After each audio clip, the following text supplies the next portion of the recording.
Rien, absolument rien, ne sera plus comme avant.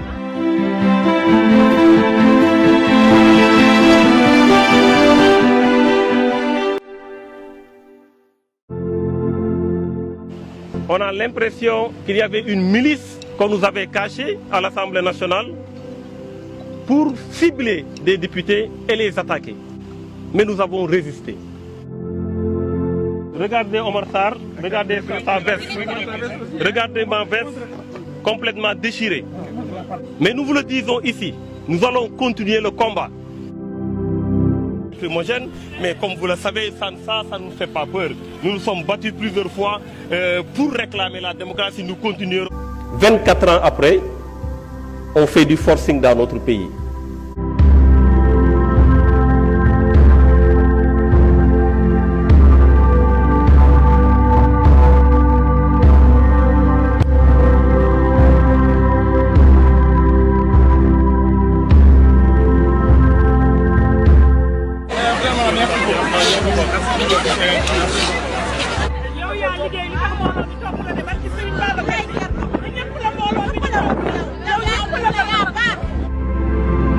Que Baragay est aujourd'hui un otage politique. On l'avait soutenu en 2011, on le soutient en 2016. Les faits n'ont pas changé, les acteurs n'ont pas changé. Nous ne sommes pas du même parti que Barthélémy Diaz, mais nous sommes du parti des principes.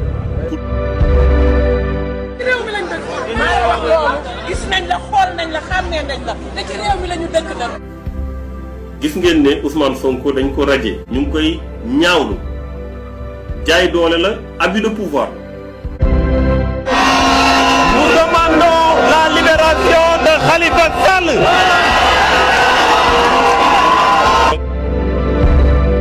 tey Guy Marius Sagna place am du prison ñu seen place nekk prison xam nañ leen Guy Marius Sagna dafay xeex pour askan bi donc tey kuy xeex pour askan bi war na ko mën a taxawu à chaque moment. kenn du ko manifester loolu jaaduwul. Thierno Bocoum courage dafa cher.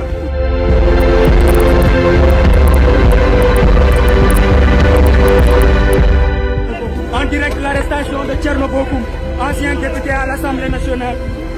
président du mouvement Agir.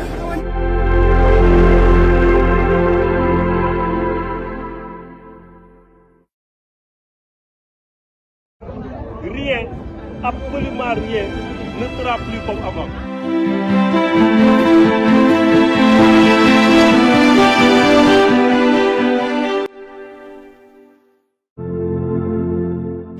On a l'impression qu'il y avait une milice qu'on nous avait cachée à l'Assemblée nationale pour cibler des députés et les attaquer. Mais nous avons résisté.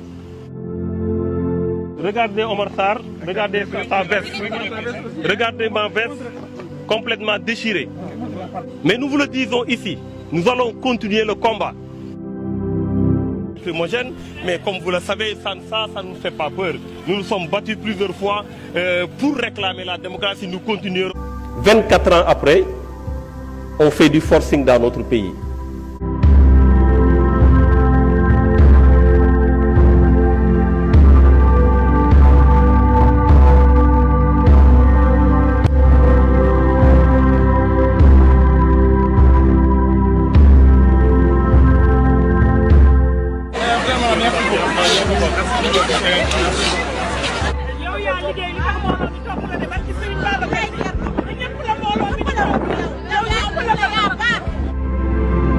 Que Baragay est aujourd'hui un otage politique.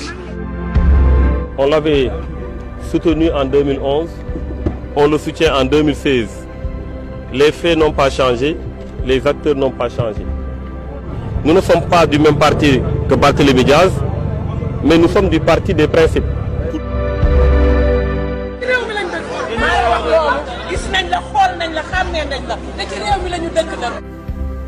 gis ngeen ne Ousmane Sonko dañ ko radié ñu ngi koy ñaawlu jaay doole la abus de pouvoir. Nous demandons la libération de Khalifa Sall.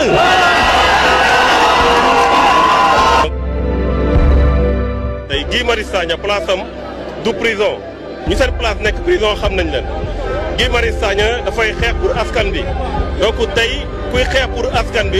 war na ko mën a taxawu à chaque moment.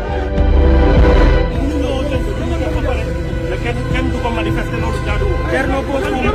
dafa cher.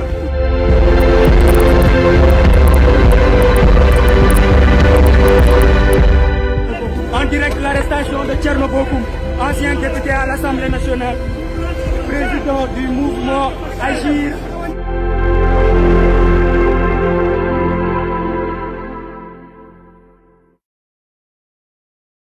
mbokku Sénégal ñu ngi leen di nuyu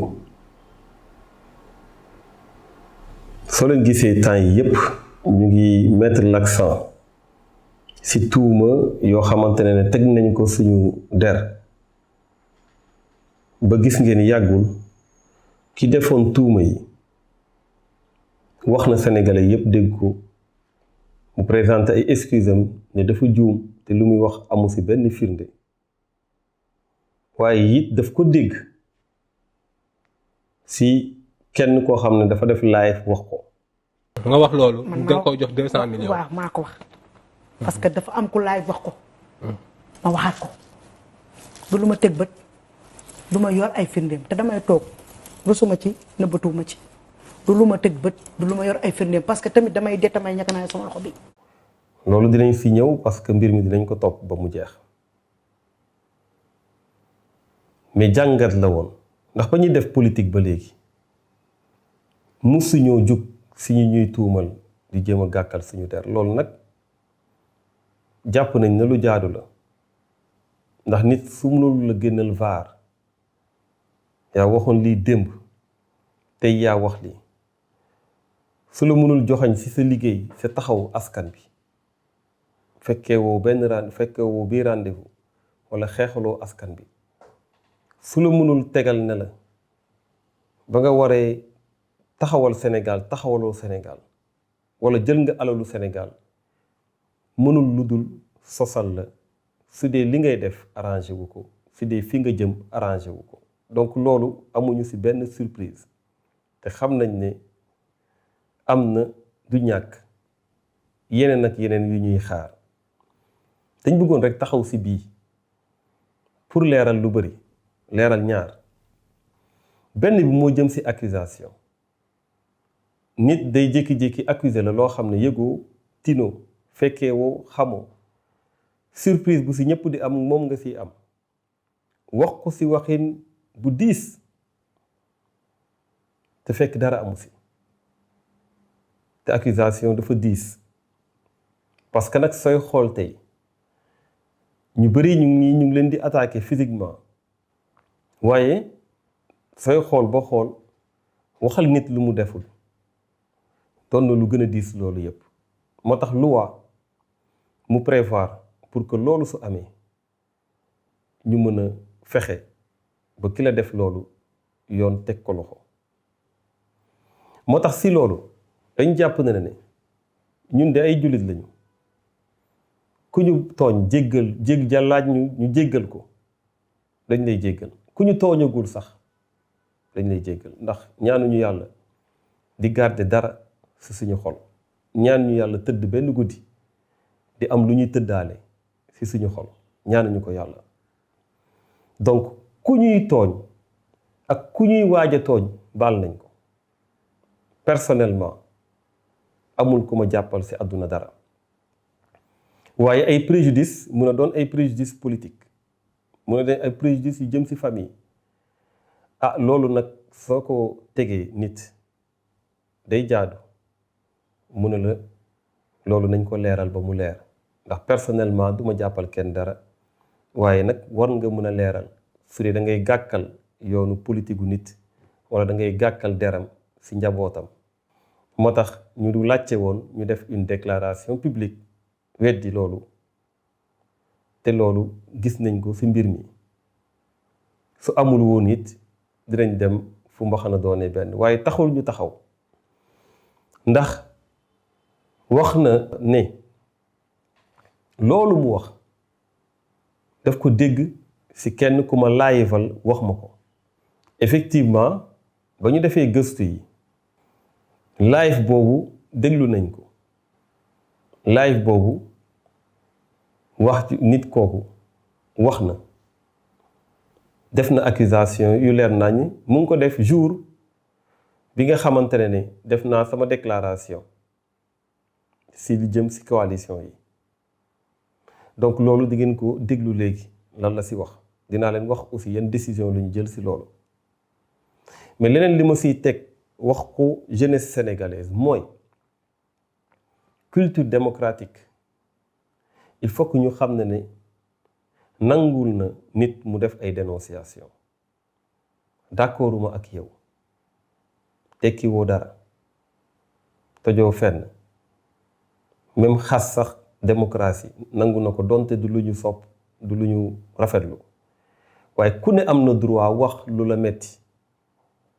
loolu taxul fenn te loolu musuñu wax bu ñu ko kenn wax au contraire ku ne na wax fu xelam toll waaye accusation dafa limité wu ñu mën a taxaw firndeel lu ñuy wax sinon yoon day dal sa kaw ñun nag dañoo jàpp ne képp koo xamante ne làqatuwoo ci faux compte feeñal nga sa bopp taxaw jël ay accusation teg ko ci ñun nga nekk Sénégal ak nga nekk bitim réew dinañu saisir yoon dem ba fu lu ñu yoon may ñu jël te it fas yéetuñu yéene taxaw di def ay vidéo ci diw nee na ma lii ak diw nee na ma lële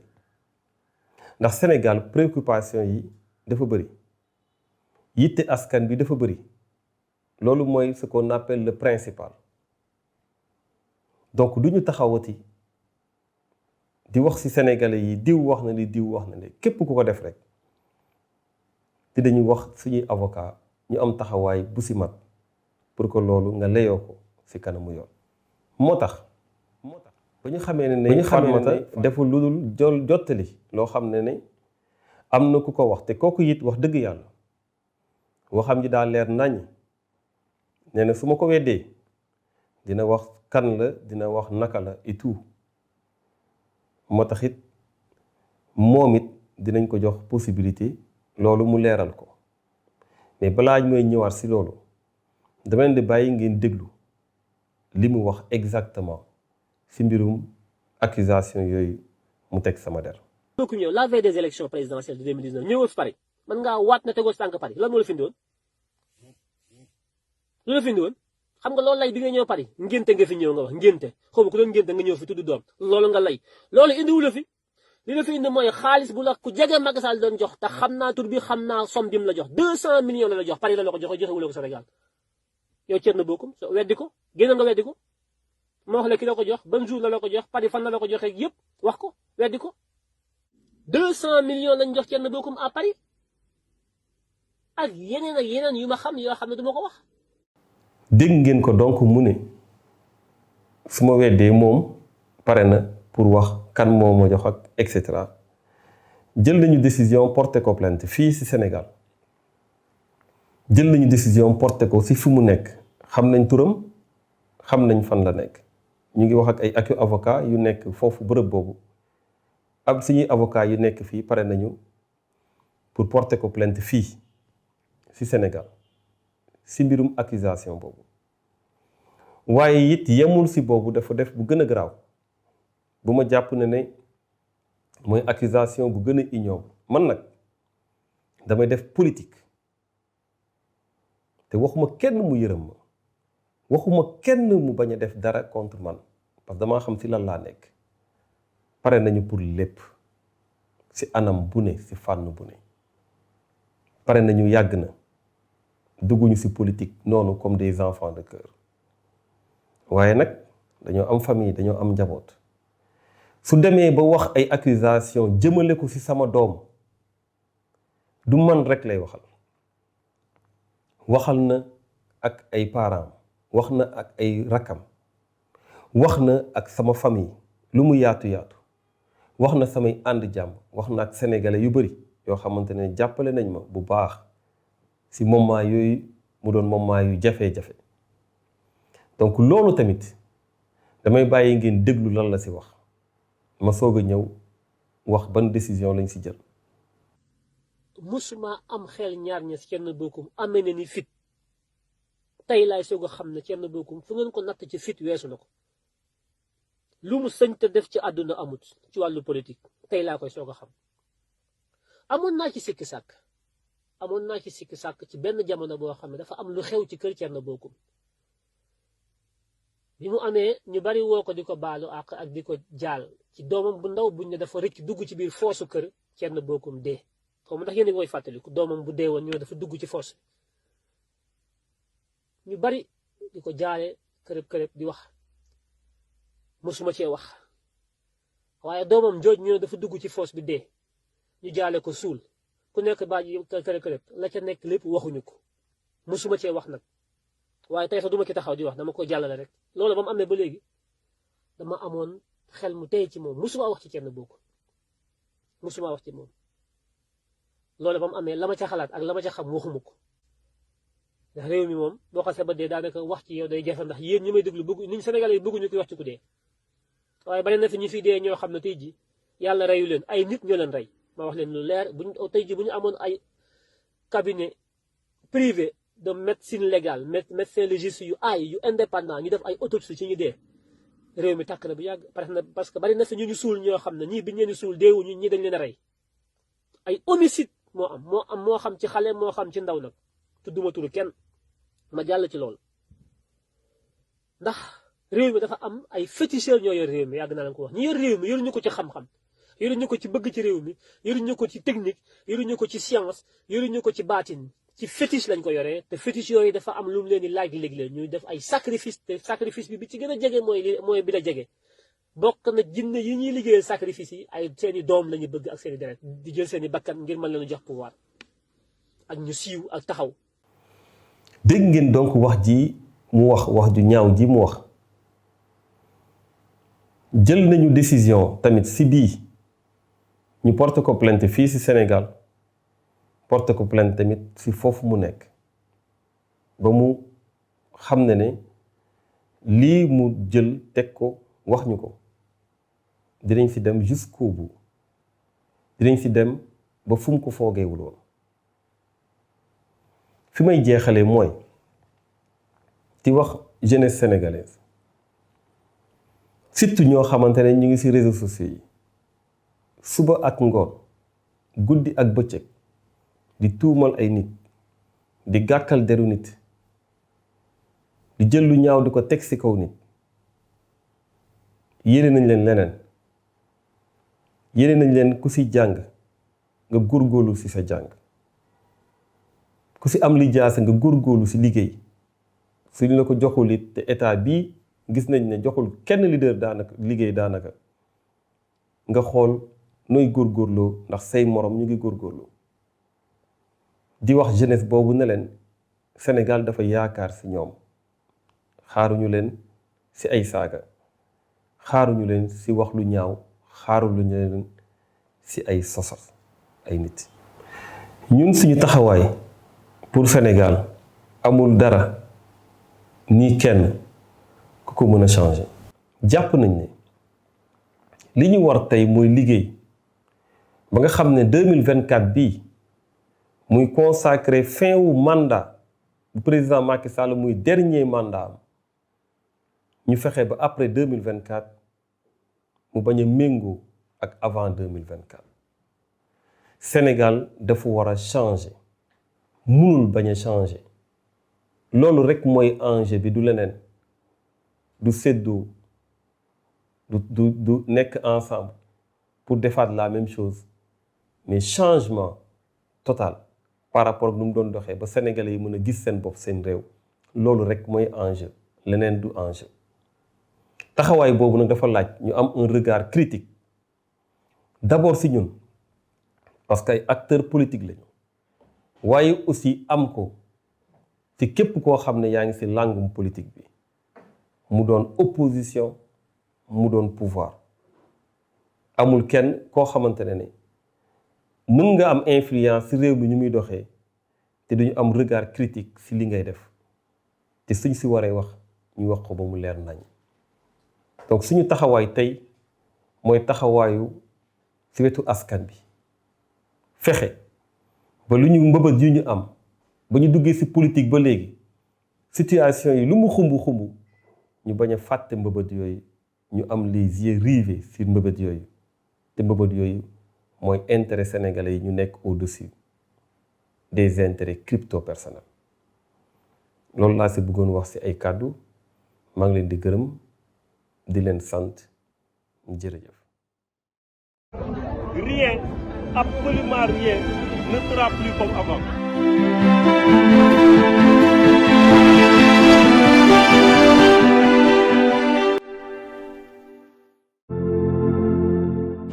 On a l'impression qu'il y avait une milice qu'on nous avait cachée à l'Assemblée nationale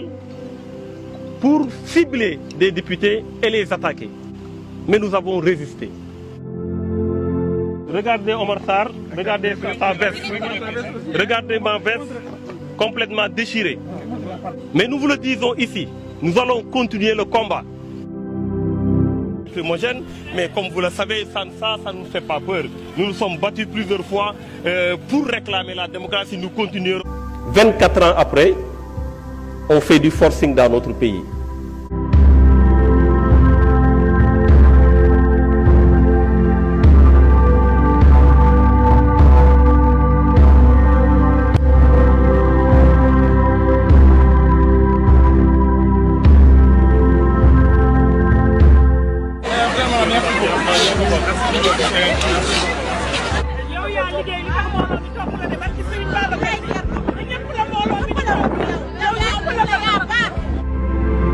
C'est-à-dire que Bara Gaye est aujourd'hui un otage politique. On l'avait soutenu en 2011, on le soutient en 2016. Les faits n'ont pas changé, les acteurs n'ont pas changé. Nous ne sommes pas du même parti que Barthélémy Diaz, mais nous sommes du parti des principes.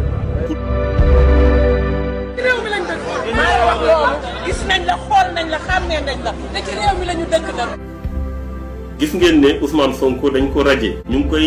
ñaawlu jaay doole la abus de pouvoir. Nous demandons la libération de Khalifa Sall.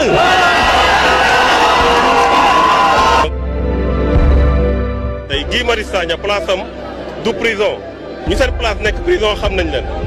Guy Marius Sagna dafay xeex pour askan bi donc tey kuy xeex pour askan bi war na ko mën a taxawu à chaque moment. kenn du ko manifester loolu jaaduwul. Thierno Bocoum dafa cher.